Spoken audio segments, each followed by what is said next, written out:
Entering from the dimness of the stairwell, you practically had to squint. Oh, it's warm! It's pretty!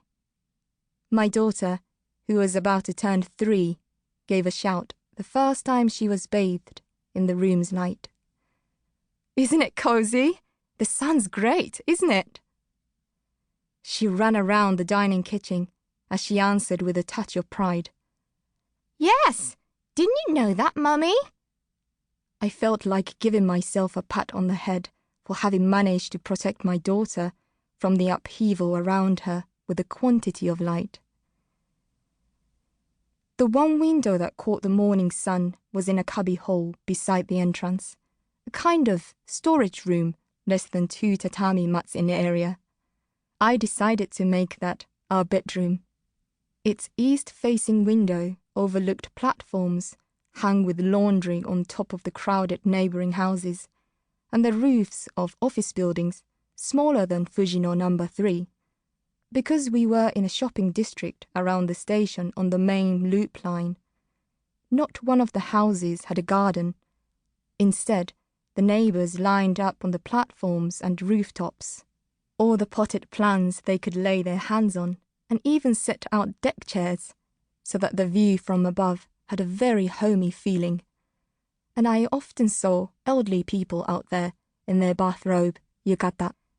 There were south-facing windows in every one of the straight line of rooms, the 2-mat, the dining kitchen, and the 6-mat. These looked over the roof of an old low house and onto a lane of bars and eateries. For a narrow lane, it saw a lot of traffic, with horns constantly blaring. To the west, at the far end of the long, thin apartment, a big window gave onto the main road. Here, the late sun and the street noise poured in without mercy. Directly below, one could see the black heads of pedestrians who streamed along the pavement towards the station in the morning and back again in the evening. On the footpath opposite, in front of a florist's, people stood still at a bus stop. Every time a bus or lorry passed by, the whole 4th floor shook, and the crockery rattled on the shelves. The building where I'd set up house with my daughter was on a 3-way intersection, 4-way counting the lane to the south. Nevertheless, several times a day, a certain conjunction of red lights and traffic flow would produce about 10-second silence. I always noticed it a split second before the signals changed, and the waiting cars all revved impatiently at once. To the left of this western window were just visible the trees of a wood that belonged to a large traditional garden, the site of a former daimyo's manor. That glimpse of greenery was precious to me. It was the centerpiece of the view from the window. That? Why? That's the Bois de Boulogne, I answered whenever a visitor asked. The name of the wood on the outskirts of Paris had stuck in my mind. Like Bremen or Flanders.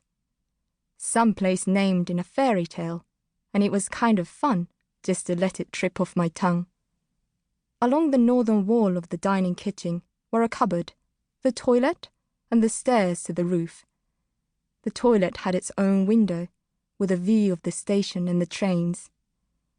That little window was my daughter's favourite. We can see the station and the trains, and the house shakes, she proudly reported to her daycare teacher and friends at the start. But she quickly came down with a fever brought on by the move and spent nearly a week in bed.